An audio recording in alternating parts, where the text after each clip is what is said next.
రాజ్యములకు శిరస్సు వంటి జనం. అంటే ఇశ్రాయేలు ఏ రాజ్యంలో ఉన్నా, అది బబులోను రాజ్యమా, మాదీయ రాజ్యమా, పారసీక రాజ్యమా, ఏ రాజ్యములో ఉన్న ఇశ్రాయేలీలను ఆ కాలములో శిరస్సుగా దేవుడు నిలవబెట్టాడు. నువ్వు ఏ గ్రామంలో బ్రతుకుతున్నావో నాకు తెలియదు, ఏ పట్టణంలో బ్రతుకుతున్నావో నాకు తెలియదు, ఏ దేశంలో బ్రతుకుతూ ఈ వాక్యం వింటున్నావో నాకు తెలియదు.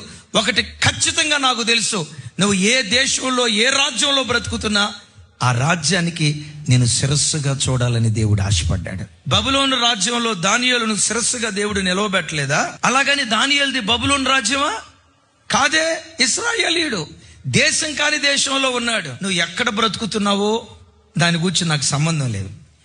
ఏ స్థలంలో ఏ కంపెనీలో ఉద్యోగం చేస్తున్నావో దాని గురించి మాట్లాడను. కానీ నువ్వు పనిచేసే స్థలంలో నిన్ను శిరస్సుగా దేవుడు నియమించాడు. You are appointed. దేవుడు శిరస్సుగా ఎవరిని నియమిస్తాడు? మీరు అనుకోవచ్చు, అన్నా వాడు బాగా చదువుకున్నవాడై ఉండాలేమో, రాజకుటుంబంలో పుట్టినవాడై ఉండాలేమో, బాగా విద్యావేత్త అయి ఉండాలేమో, ప్రజలందరి చేత పొగడబడినవాడు, దేవుడు తలమానికగా నిలవబడతాడేమో అని అనుకుంటారా?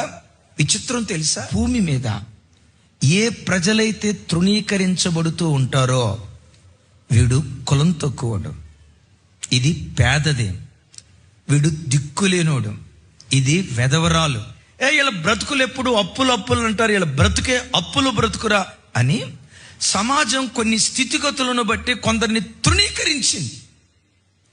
సమాజం ఎవరిని తృణీకరించిందో వాళ్ళ మీదే దేవుడు మనసు పెట్టి తృణీకరించబడిన రాళ్లను మూలకు తొలరాళ్ళుగా దేవుడు మారుస్తాడట. నేను ఎవరైనా చిన్న చూపు చూస్తున్నారా?